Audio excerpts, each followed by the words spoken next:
always been a genre of music that I've really come to appreciate in my adult life. In my early 20s, there were two things that made me open-minded enough to give it a chance. One was power and symphonic metal, with the hallmark of both subgenres being soaring operatic vocals, usually male for power metal and female for symphonic metal, usually. There are exceptions where they either overlap or switched around, but I digress. And the second thing was my favorite sitcom of all time, Frasier. I love this show. It's the best comedy I've ever seen. And when I first watched it back in 2012 in its entirety, I was so invested in the specifics of the Crane brothers' lives that I actually explored some of their interests on my own. I'll admit, I didn't take to all of them. Some of them I just didn't gravitate towards. But on the other side of that, some of them seamlessly became a part of my life and growth as an adult. I learned how to dress. Niles is the reason I own 3 pairs of Bruno Maglis. I learned about wine. Frasier is the reason I started enjoying an occasional glass of sherry here and there, and why I now have a wine cooler filled with my favorite reds and whites, separated by controlled temperature compartments. And mostly, both characters influenced my taste in the creative arts. I woke up this morning thinking about that operetta I've been writing. You know, the one about Robert and Elizabeth Browning. Divine Beethoven. It's extraordinary, isn't it? Oh, yes. Niles and I happen to be such huge fans of Puccini. Oh, didn't you write some kind of musical back in prep school? Yes, I did, Dad. Niles was in it. You know, the whole school came out humming my opening anthem. It was Beethoven's Ninth Symphony, note for note. It was not. It absolutely was. It was not at all. Well, I may have borrowed a note or two as a launching pad. The day after you proposed to Maris, went that evening to the opera. What's this one about? Well, it's about Rigoletto, the hunchback jester in the court of the Duke. The daughter's kind of screechy. Yeah, well, She's no Renata Tebaldi. This weekend, we're going to the opera. Ah, I see. So you want me to hog the opera glasses and remain seated during the ovation? I was thinking of a little post-opera soiree next week after the opening of Turandot. Guess what I have? 2 tickets to the Orpheus Chamber Orchestra. The Orpheus. It's just like the timpani. The way it drives the orchestra forward. The conductor drives the orchestra, not the timpani.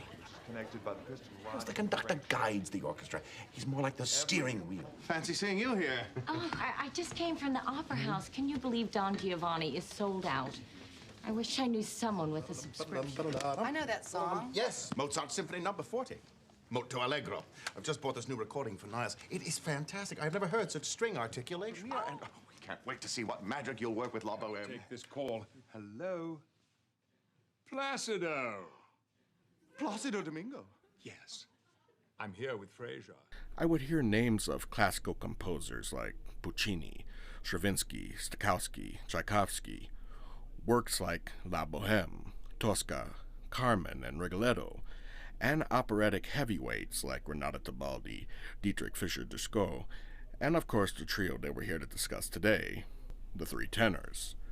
The 3 men who make up this trio are Spanish tenors Jose Carreras and Placido Domingo, and Italian tenor Luciano Pavarotti. Now, I was actually somewhat familiar with Domingo and Pavarotti, the latter because I used to see his CDs on display all the time at Kmart in the 90s as a kid, especially around Christmas time, and the former from his appearance on The Cosby Show, where in one episode he played Dr. Huxtable's old friend who serenades Claire Huxtable with a rendition of Besame Mucho. Bésame mucho, como si fuera esta noche la última vez. I clearly remember the first time I saw that episode. I was 7 years old back in 1999. But other than those 2 instances, I had no clue who these guys were, especially not Carreras. No offense, sir. But like I said, hearing them mentioned on Frasier piqued my interest enough for me to check them out on my own, and when I did, I found myself surprisingly complacent with what I was experiencing. I easily took a liking to these guys. The familiarity of the classical music, which I remembered from my grade school years, and of course I grew up on Fantasia, so certainly that as well, coupled with the familiarity of the operatic vocals I had with my 2 years of listening to power and symphonic metal, I was like, yeah, I really like this. I really, really like this. And it also simultaneously clicked in my head as to why I was so drawn to those European styles of metal, with the influence and evolution from traditional opera and classical music being more clear to me than ever before. Now, each one of these guys individually got their start sometime during the mid to late 60s, and every single one of them had their own unique story. But we won't be getting into the specifics of those today. Today we're strictly discussing the three tenors as a group, and they have a pretty interesting story themselves. The year was 1990, and the idea was presented to the three men that they should unite together as a trio for a few performances. They agreed, and their first performance together took place on July 7th, 1990, at the ancient baths of Caracalla in Rome, Italy, on the eve of the FIFA World Cup final. A deal was struck where the three men agreed to a recording of that night's performances to be distributed as a live album, also agreeing to donate any royalties they may make to charity. However, this album became the highest-selling classical music album of all time, and millions were made from that very first performance alone. International audiences, and Americans in particular, were captivated by the three opera legends performing together, making a special fuss over Pavarotti's solo performance of Nessun Dorma.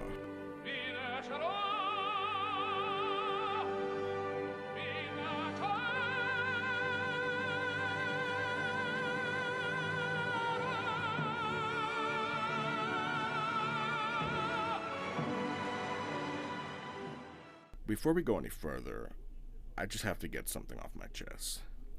Nessun Dorma is a great song, no doubt about it. But goddamn fucking Americans, man, let me tell you.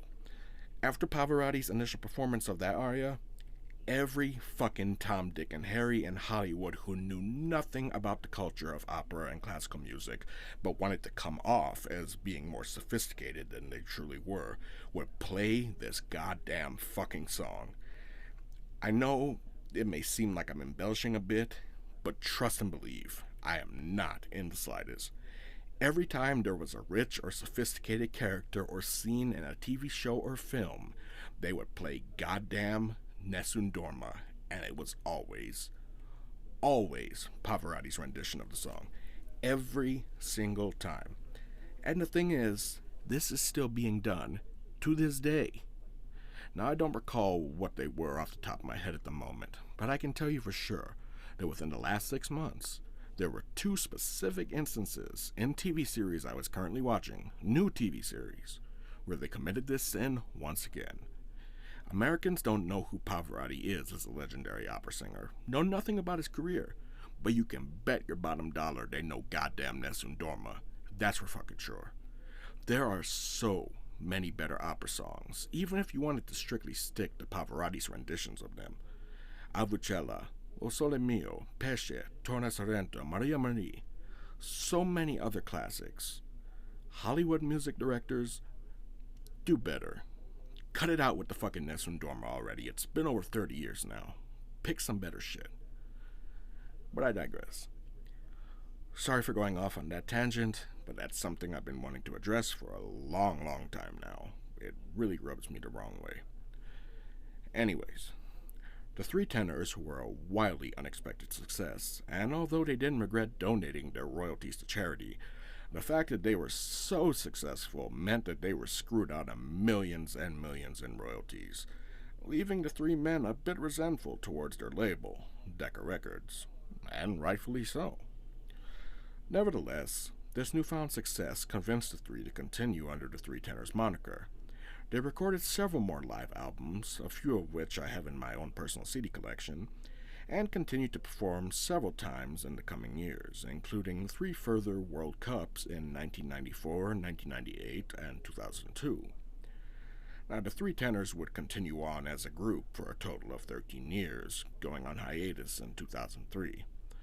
Sadly, Luciano Pavarotti passed away in 2007, but Carreras and Domingo have remained active, with both men actually touring together later this year, with shows planned from March 7th to March 19th, 2024. So, that's as far as I'll go today. Now, I won't pretend like I know everything about opera and classical music. I certainly do not. But they're both aspects of the musical and creative arts that I enjoy very much, and I'm continuing to learn more and more every day about them. If I'm being honest, at this point, I'm a tad bit more familiar with Pavarotti's solo work than those of Carreras or Domingo, but I plan to change that in the coming year. So before I end this video, I'd like to give some recommendations from these guys that I do recommend. To start, the original Three Tenors concert from 1990. I personally own a copy on DVD, but you can also find it in its entirety on YouTube, along with their 1994 and 1996 performances as well. I also own the 1994 one on DVD too, and it's actually my favorite of their live performances, and you can actually find an upscaled, remastered version of that particular concert on YouTube as well.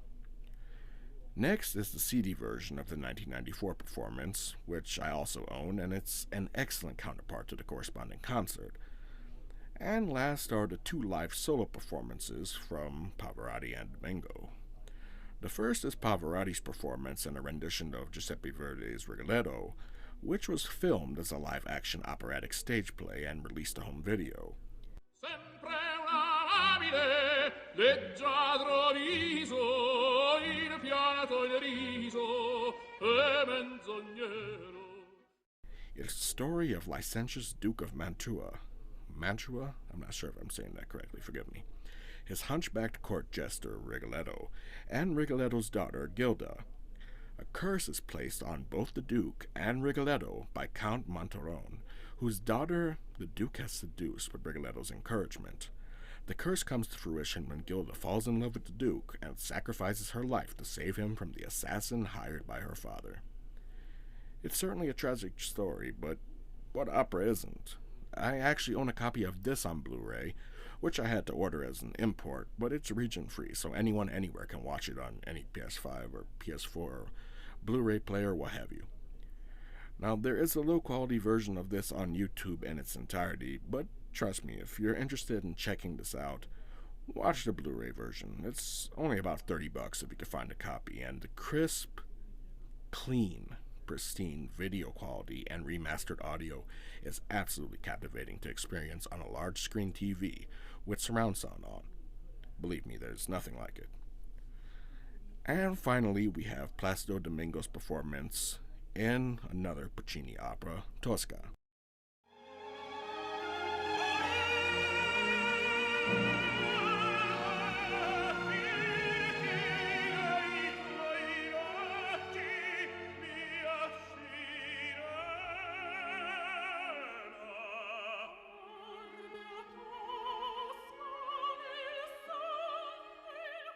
I have this one on Blu-ray as well. I actually got this one before I got Rigoletto. It's shot live in Rome, and it's beautiful to look at. The cinematography, the scenery, the sets, and the passionate performances from everyone involved. It's truly a marvel. Like Rigoletto, this version is available on YouTube, but again, not in HD. So I would say that the Blu-ray on a big screen with a decent sound system is the way to go if you want the full experience. But of course, if a phone or tablet is all you have access to, or that's what you personally prefer, then by all means, go for it, you know? Now, I'll probably be doing some more in-depth content on these guys individually at some point in the future, but for now, I hope this encourages you all to check out the Three Tenors and broaden your horizons a little bit. If you give it a chance and you find that it's not for you, then fair enough, but you'll never know until you actually experience it for yourself. And that's all for now, folks. Be safe, and take care of yourselves and each other. Let's go!